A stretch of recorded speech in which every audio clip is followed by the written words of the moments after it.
میرے عزیزوں، رمضان کی بہاریں آ چکی ہیں۔ کسی مہمان کے انتظار کرتے کرتے جب وہ گھر آ جاتا ہے تو خوشیاں دوبالا ہو جاتی ہیں۔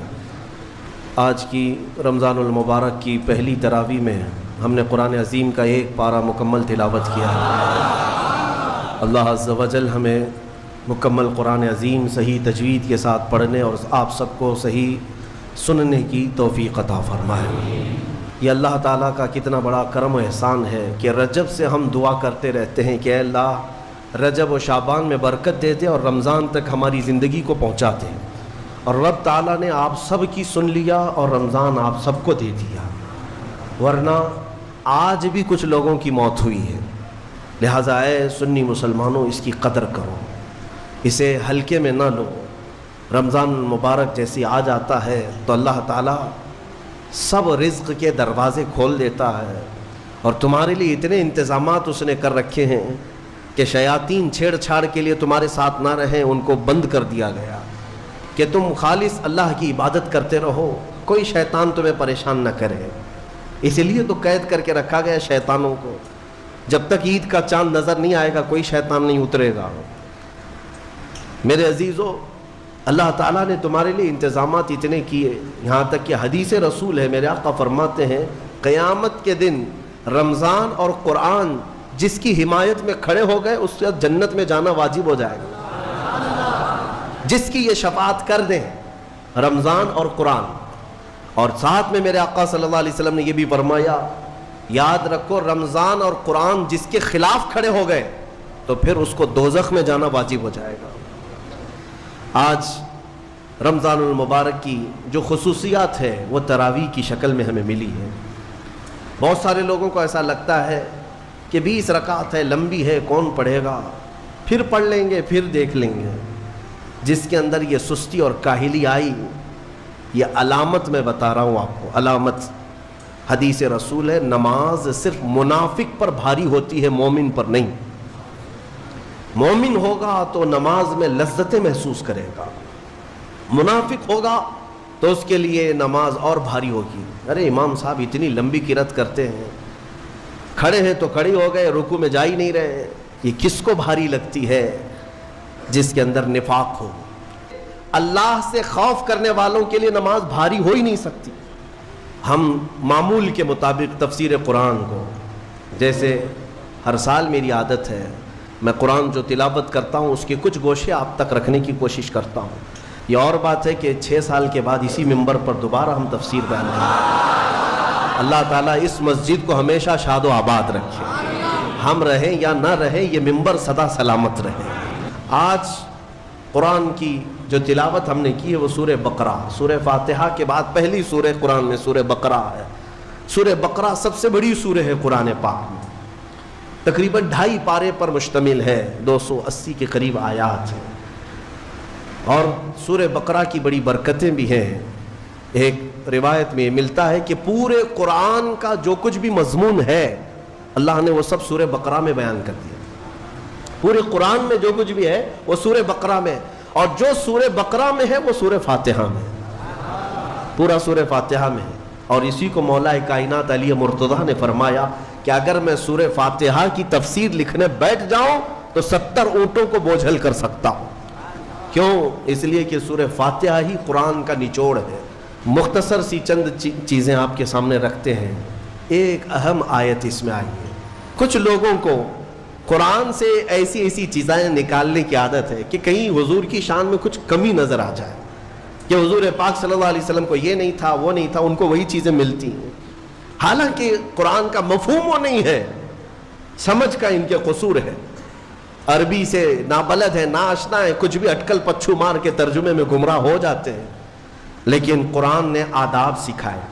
توجہ چاہتا ہوں، آج ہم نے ایک آیت پڑھی ہے سورہ بقرہ میں، اللہ تعالیٰ فرماتا ہے یا ایھا الذین آمنوا لا تقولوا راعنا وقولوا انظرنا واسمعوا وللکافرین عذاب علیم۔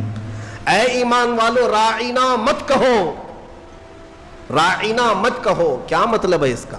تھوڑا سا عربی میں سمجھا دوں۔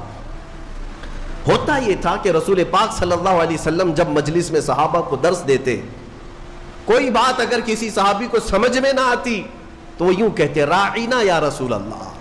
آپ کہتے نا پارڈن می. ایک ٹیچر کو کہا جاتا ہے کہ دوبارہ ارشاد. کیوں؟ کہ آپ دوبارہ بیان فرمائیں تاکہ میں اور سمجھ سکوں. تو صحابہ کیا کہتے تھے؟ راعینا یا رسول اللہ، اے رسول اللہ ہماری رعایت کر دیجئے تھوڑی سی، یعنی ہم جلد نہیں سمجھ پائے، اور ایک بار بیان کر دیجئے. لیکن اسی زمانے میں راعینا صحابہ کس نیت سے کہتے تھے؟ اے اللہ کے رسول ہماری رعایت کیجیے. اسی زمانے میں یہودیوں کی زبان میں راعینا کا ترجمہ غلط تھا. راعینا کا مطلب ہوتا تھا ہمارا چرواہا. تو ہوتا یہ تھا کہ صحابہ کہتے تھے راعینا یا رسول اللہ ہماری رعایت کر دیجئے اللہ کے رسول. یہودی جو سنتے تھے تو مذاق اڑاتے تھے. دیکھو مسلمانوں کو اپنے ہی نبی کو اپنا چرواہا کہتے ہیں. وہ ٹھٹا مار کر کے ہنستے تھے، مذاق اڑاتے تھے. لیکن مجھے بتاؤ میرے عزیزو، کسی صحابی کے دل میں یہ نیت تھی؟ ان کے خواب و خیال میں بھی یہ گمان نہیں کہ ہم حضور کے بارے میں ایسا سوچیں. لیکن وہ اپنی زبان میں کہہ رہے تھے. لیکن دیکھیں قانون خداوندی کو اللہ نے اس لفظ کو بھی منع کر دیا جس کا معنی کسی بھی زبان میں الگ آ سکتا ہو. وہ جملہ میرے نبی کی شان میں بولا ہی نہ جائے. اور عام لوگوں کو نہیں، امت میں اگر سب سے اچھے لوگ کوئی تھے تو رسول کے صحابہ تھے. ان کو اللہ نے تنبیہ کرتے ہوئے فرمایا اے ایمان والو آج کے بعد سے راعینا نہ کہو. جب اگر دوبارہ کہنے کی بات آئے حضور کی بارگاہ میں تو کیا کہو؟ اللہ نے وہ بھی سکھایا. کہو وقول انظرنا، یوں کہو نظر کرم فرمائی. اللہ نظر کرم فرمائیے. ایسا لفظ استعمال کرو نبی کی بارگاہ میں جس کا کوئی بھی کوڑھی دوسرا ترجمہ کر بھی نہ سکے. عزیزان گرامی، صحابہ کو جب یہ تنبیہ کر دی گئی تھی، اب ہمارا اور تمہارا حال کیا ہے؟ ہم مسلمان ساتھ میں اللہ تعالیٰ کا یہ شکر بجا لاتے ہیں کہ مولا تو نے اپنے حبیب کے چاہنے والوں کی جماعت میں ہمیں بنایا ہے. ہمیں اس جماعت میں رکھا جو صبح اٹھتی ہے تو مصطفیٰ جان رحمت پہ لاکھوں سلام کہتی ہے، اور اپنا سلام نمازوں کا پھیرتی بھی ہے تو کھڑے ہو کر یا نبی سلام علیکہ کہتی ہے. یعنی مولا کا یہ کتنا بڑا احسان ہے کہ اس نے اپنی عبادتوں کے لیے مسجد میں بلایا، لیکن ہماری مسجدیں عبادت خداوندی کے ساتھ ساتھ مدینے کی طرف توجہ بھی دلا دیتی ہیں. اللہ تبارک و تعالی ہمیں کہنے سننے سے زیادہ عمل کی توفیق عطا فرمائے. سورہ بقرہ کی وہ تفسیر، پچھلی تفسیریں ہوں گی، آپ اس کو بھی سن لیں. ہم نے کافی سالوں سے جو تفسیریں کی ہیں موجود ہے. اس میں جو آیتیں آئی ہیں اجمالاً اگر میں ذکر کروں تو پہلے اللہ نے ایمان والوں کی تعریف فرمائی. سب سے پہلے جو شروع ہو رہا ہے یؤمنون بالغیب، وہ لوگ جو غیب پر ایمان لاتے ہیں. اللہ نے ایمان والوں کی تعریف کی. اس کے بعد کافروں کی مذمت کی کہ کچھ کافر ایسے ہیں جن کے دلوں پر اللہ نے مہر لگا دی، انہیں کچھ اب سمجھ میں نہیں آئے گا. ختم اللہ علی قلوبہم وعلی سمعہم وعلی ابصارہم غشاوہ، ان کے دلوں پر مہر لگا دی گئی، ان کی آنکھوں پر پردہ پڑا ہے، ان کے کانوں کو کچھ نہیں سنائی دے گا. کیا؟ حق بات نہیں نظر آئے گی، حق بات نہیں سنائی دے گی، حق بات سمجھنے کی طاقت نہیں ہوگی. آج بہت سارے ایسے ہیں جو اسلام کی حقانیت کو آنکھوں کے سامنے دیکھ رہے ہیں مگر یہ ابو جہل کی اولاد ماننے کو تیار نہیں مانے گی. ہاں اگر انجانے میں کوئی بھٹکا ہوا ہے تو اس کو ہدایت دینے کے لیے کوشش ضرور کرنی چاہیے. تو جن کے دلوں پر مہر لگا ہے ان کا کوئی سروکار نہیں، نہ قرآن سے، نہ حدیث سے، نہ ہماری تقریروں سے، نہ نماز سے. تیسری ایک جماعت ہے جس کی مذمت میں اللہ نے 13 آیتیں نازل کی. 5 آیتیں مومنوں کی شان میں، 2 آیتیں کافروں کے لیے، 13 آیتیں ایک جماعت کے لیے آئی. وہ کون سی جماعت میاں؟ مذبذبین بین ذالک لا الہ ہؤلاء ولا الہ ہؤلاء. قرآن کہتا ہے یہ وہ ہے جو مومنوں میں بھی نہیں ہے، کافروں میں بھی نہیں ہے، نہ ادھر کی ہے، نہ ادھر کی ہے، ادھر کی ہے. اعلیٰ حضرت نے بھی فرمایا نہ ادھر کی ہے نہ ادھر کی ہے بلکہ ادھر کی ہے. یہ منافقین کی جماعت ہے. منافقین کی مذمت میں اللہ نے 13 آیتیں بیان کی اور اللہ نے ان کی سب صفتیں بیان کی ہے. کیا کیا کرنا؟ جب مال ملنے لگتا ہے تو کہتے ہیں ارے یہی تو حق مذہب ہے، ہاں اسی میں چلنے لگ جاتے ہیں، دوڑنے لگ جاتے ہیں۔ جہاں اسلام پر کوئی مصیبت آئی، کہا ہم پہلے ہی بولتے نہیں تھے یہ بہت ڈینجر راستہ ہے، یہ بہت ڈینجر راستہ ہے۔ ہاں ہم سے بہت سارے لوگ یہ کہیں گے ابھی اچھا چل رہا ہے، ارے مولانا کیا کہتے ہیں آپ، بہت اچھا ہے، بہت اچھا ہے۔ اور کبھی اگر ہمارے اوپر کوئی پکڑ آئی یا کوئی مصیبت میں نازل آئے، ہم پہلے ہی کہتے تھے مولانا بہت بولتا تھا، پہلے ہی بولتے تھے ہم، کیا ضرورت تھی، گھر میں بیٹھنا چاہیے تھا۔ مدینے کے کچھ منافقین جنگ احد کے بارے میں بھی ایسے ہی کہنے لگے، جب مسلمانوں کو شکست ہوئی جنگ احد میں تو واویلا مچائے، ہم پہلے ہی بولتے تھے نہیں جانا چاہیے تھا، ارے اپنے پاس اتنا ہتھیار نہیں، کچھ نہیں ہے، کیا ضرورت تھی جانے کی۔ یہ منافقین کی جماعت۔ عزیزان گرامی، منافقین کی مذمت میں اللہ نے 13 آیتیں بیان کی۔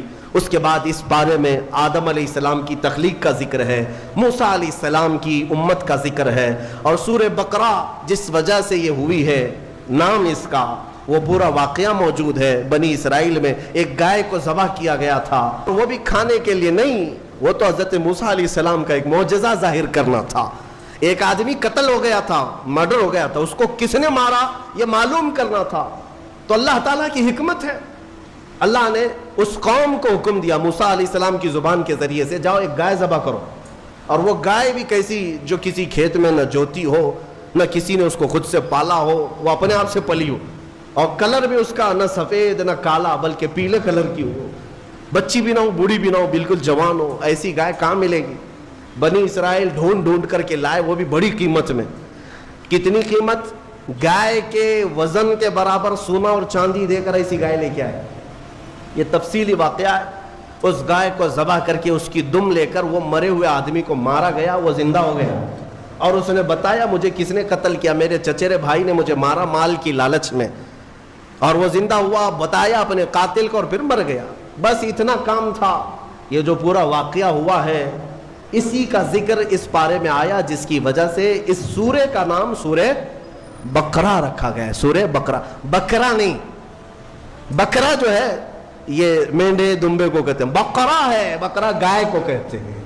اللہ تبارک و تعالیٰ اس سورے کی برکتیں ہم سب کو عطا فرمائے، قرآن کو صحیح سمجھ کر پڑھنے کی توفیق عطا فرمائے۔ مولا اس رمضان کو ہم سب کے لیے برکتوں اور رحمتوں والا بنا دے، ہماری بخشش اور مغفرت کا سبب بنا دے۔ وآخر دعوانا ان الحمد للہ رب العالمین۔